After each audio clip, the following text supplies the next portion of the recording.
In today's video, I'm going to teach you how to import customer and vendor balances in QuickBooks Desktop.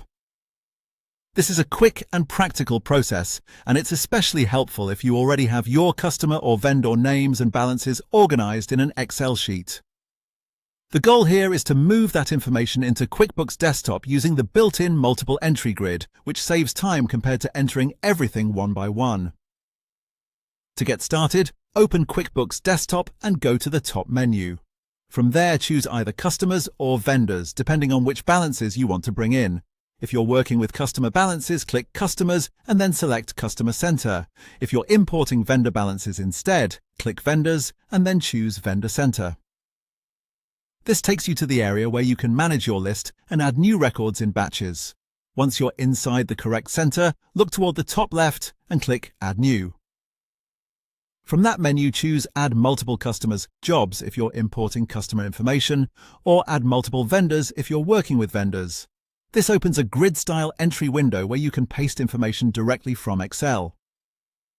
Now go to your Excel file and copy the data you want to import. At a minimum, make sure you have the names and balances prepared clearly in separate columns. Keeping the data clean and aligned before copying will make the paste process much smoother and help QuickBooks place the information into the correct fields. After copying the data, return to the QuickBooks grid and paste it directly into the window. Take a moment to review what was pasted, make sure the names appear in the correct column and that the balances are lined up properly as well. A quick check here can prevent small formatting issues from turning into bookkeeping problems later. If something looks off, simply go back to Excel, correct it, and paste again. Once everything looks right, click Save. QuickBooks will then create those customer or vendor entries using the information you pasted, including the balances you prepared, and that's it. This is one of the easiest ways to import customer or vendor balances into QuickBooks Desktop when your information is already stored in Excel. It's simple, fast, and ideal for batch entry.